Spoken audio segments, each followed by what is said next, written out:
how the mighty have fallen. What bold fighter is that fallen before me?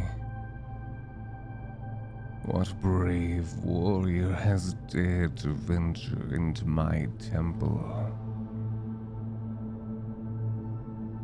Ah, my chosen. Do not doubt your senses, little warrior. You have not lost them. I am real. And even if you can't see me, I am talking to you. And only you. Is it not the job of a host to greet his guests? And you are in my temple, are you not? Resting by the tomb of one of my greatest followers, bleeding, dying, trying to make every breath count, while painfully aware that each one could be your last. Do not worry about the blood, little warrior. I am not a petty god, and there has been much in this temple over the years. A little more won't do any harm. In fact, a little more might help me shed greater quantities still. Yes, I am a god, and this is my temple. Though you are the first to visit it in many, many moons. It's not been easy with the invasion going on, but you would know a thing or two about that, wouldn't you? After all, you are one of this land's invaders, pillaging, ransacking, doing whatever your clients tell you. A mercenary.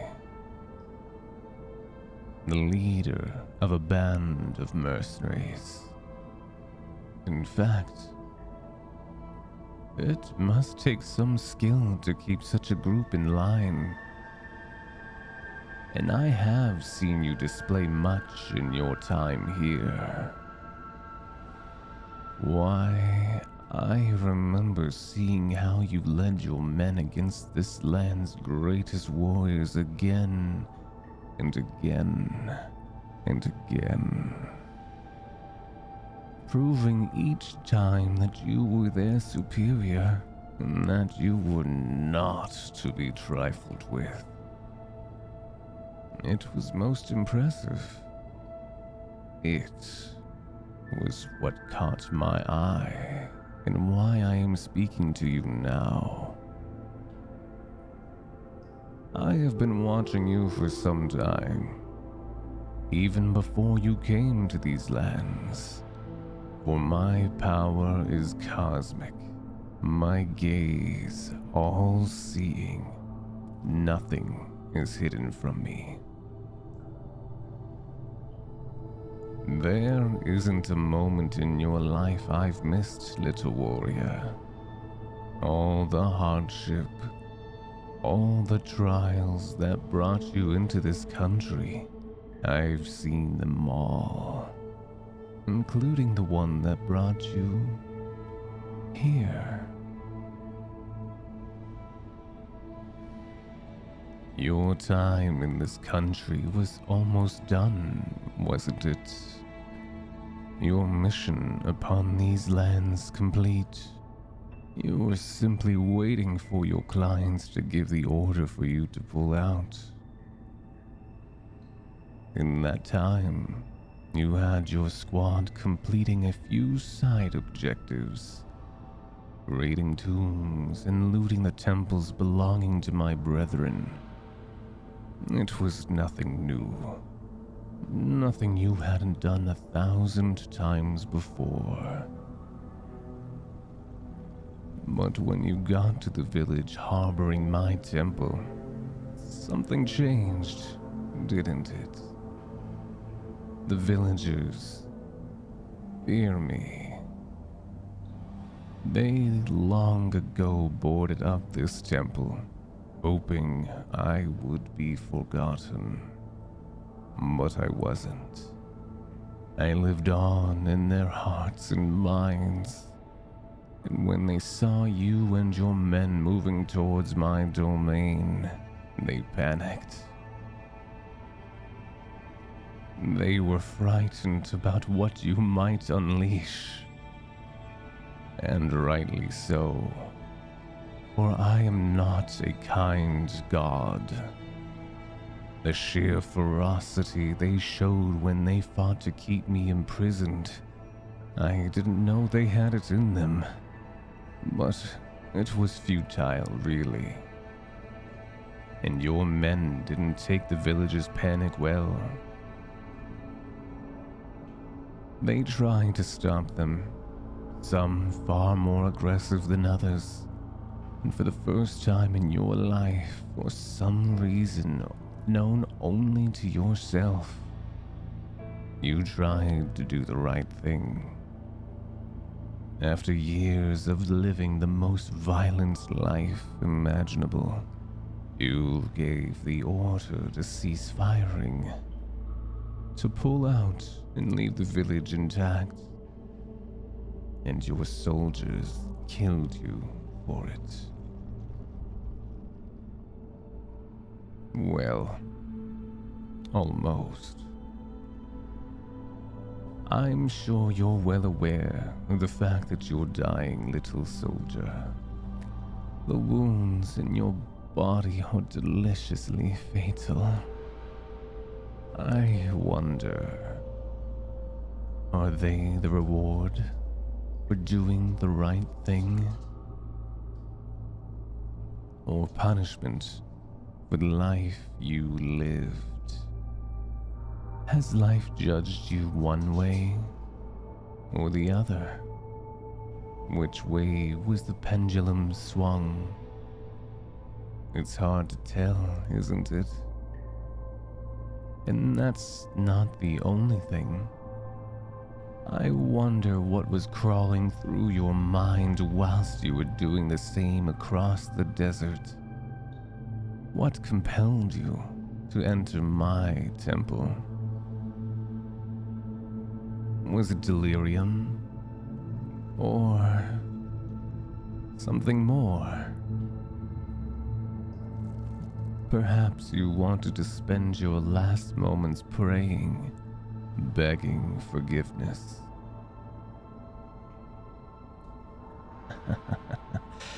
I bet you didn't expect that answer, did you? But I have something more than an answer, little warrior. I have an offer. I have spent far, far too long in the shadows, feeling my power wane as the people forget about me one by one. I want to change that. I have to change that. Take a look at the walls around you. See their story. Once, long ago, I, like the other gods, had a champion, a chosen, a fist. Whichever term you prefer, really. They all mean the same thing. Someone that could do my work upon this world. Spread my influence in ways that I cannot. You're lying against the sarcophagus of my last. They served me so well. Perhaps a little too well. They performed their duty with such brutality, such vigor. The people were terrified of me. They thought me wicked, cruel. They're not entirely incorrect, but that's beside the point. When they came to my temple, my fist sought to stop them. He died. He failed. But his attempt was a valiant one. I buried him as the villagers buried me. He deserves nothing less, the same as all my disciples. But I have none left now. Would you be interested in changing that? A question. So bold for someone in your position. But go ahead, mortal. Ask it.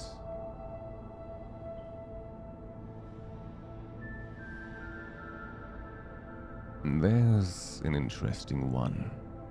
Your knowledge of this country and its religions is sorely lacking, mortal.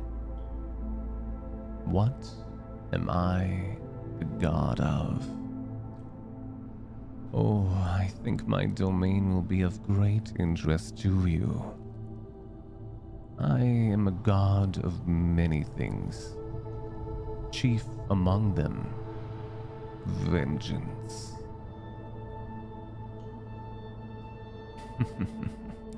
That sparked your interest, didn't it? In return for becoming my fist of vengeance, I will save you and change your soul from a mortal one to an immortal one. I will remove your injuries with the wave of my hand and make it like they never existed. Your wounds will be healed, your scars repaired, and your body will be enhanced beyond mortal limits. You will be more than able to take revenge upon those that have wronged you. There is, of course, the caveat that you will be in my service, required to perform my duties. But you'll be alive, won't you? What's more, you'll have freedom. You won't have to be my disciple every second of the day. No, no, no. I am a cruel god, mortal. I freely admit that. But some might say I'm harsh, but fair. I avenge the wrongs that mortals perform upon one another. I am true justice. But if it is concern for the village that fills your mind, mortal, worry not. I shall not command you to harm them. I need them, after all. I need them to be afraid of me. I need them to fear me. For doing so will grant me power and restore me to my true self, making me truly divine once more. But enough questions. It is I who wants an answer now, mortal, for this is growing tedious. It is time to decide. You need me far more than I need you, after all. Because if you refuse, you'll die. And I don't think you'll like where your soul is going. Not unless I give you this chance to make up for it. If you do refuse, I'll just wait. Someone else will be along sooner or later. And I've waited all these years. I can wait a few more. Though I admit you are perfect for the role. Smart, strong, and almost irredeemable. Which means you have the smallest hope of atonement, the slightest glimmer of redemption. They always make the best chosen. So, you've had some time to think it through, and the clock is ticking. You'd be dead already if I hadn't stopped your bleeding. But now, it's starting again. The blood is trickling mortal, the pendulum swinging. What will it be? You'll do it? Of course you will. You'd be foolish to refuse. And that's one thing you're certainly not. Very well, mortal. Or should I say, my disciple. Rise, rise and become my fist of vengeance.